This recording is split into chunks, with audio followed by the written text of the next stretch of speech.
Hello everybody, here we are today talking about the fact that Scary Terry has got a new deal with the Anaheim Ducks, a really big extension for him, and this is obviously a big deal for both sides as Terry gets a 7-year $49 million deal, so a $7 million AAV when both sides were set to hit arbitration. Now with arbitration, I think things can get a little messy. I don't think it's as bad in the NHL as it is in some other sports.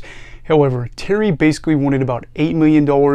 Anaheim was looking at about $4.5 million. So that right there, $3.5 million difference. I'm going to say that I really thought that this was ridiculous for two reasons. Terry has been really good for the past two seasons, and I think especially the fact that you look at some of the other money that they spent on guys like Alex Killorn and Radko Gudas, that if they had basically went to arbitration, that would have been a mess for them.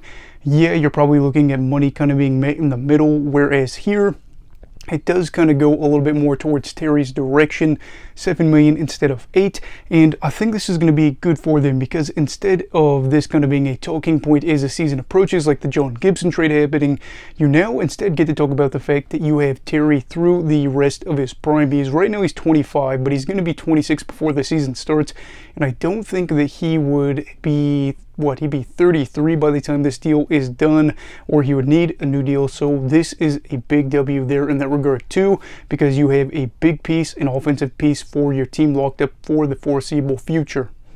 And then also you got to think about the fact that Terry was a 5th round draft pick, so anytime you're able to give a guy that was drafted so late in the draft a 7-year deal that is worth this kind of money, obviously things worked out pretty well for him and the team. Now he had 48 points in his first 129 games played in the very first few seasons of the league.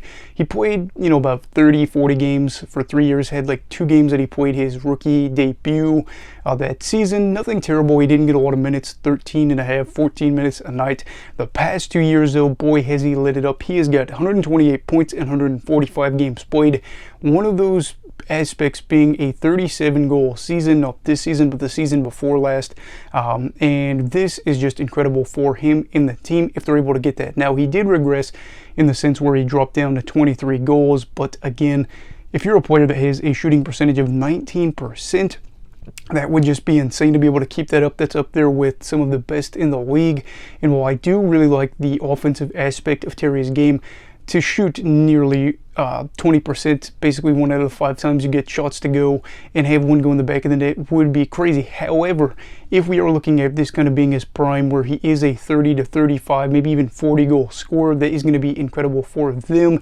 And I don't think that the money is that big of a deal. I really do think that Terry would have been worth even $8 million. And if it is a big deal, it's not going to be that big of a deal, because by the time this contract is over, he is going to see the cap rise and the team's going to see the cap rise. And I would really say out of this deal, more than anything, I probably would have liked it to be a little bit shorter, maybe like a 5-year deal. But for Anaheim to go from arbitration to this, I think is a big W, and I do think it confirms that Terry is part of their long-term plans. Obviously, we know that the Ducks probably won't be a great team this year or the next coming years, but we do know that they are in a spot right now where they have money and then have some talent that is here at the NHL level, Terry being one of those guys. So to see him get rewarded and to see him be part of the building blocks of Anaheim is great. I know the Ducks, if things continue to go well for them and some of these guys do pan out that are some of their blue line prospects especially, then they really could have some cap issues going forward. But right now, again, this is focused on Terry and the fact that a big name like him isn't set to hit arbitration and isn't set to have a whole bunch of drama and things get messy, which for Anaheim is good, considering, again, the whole Gibson thing is out there and we're not really sure what's happening there. But anyway, what are your thoughts on Troy Terry's extension? Do you think this is justified for Anaheim to spend this money for a guy that has had really just 2 good years? And do you think that Terry deserved more? Obviously, the past 2 seasons for him have been incredible. I'd love to hear your thoughts down below in the comments. Also, please make sure to like this video if you enjoyed it. Subscribe if you're new. Also, I am doing season previews, which is partially why I was glad this happened before I did Anaheim's, because that's starting this week. Anyway, everybody stay safe, have a great night, and you will have hockey all right. Goodbye, Brigadiers and Brigadettes. This is your captain signing off. Have a great night.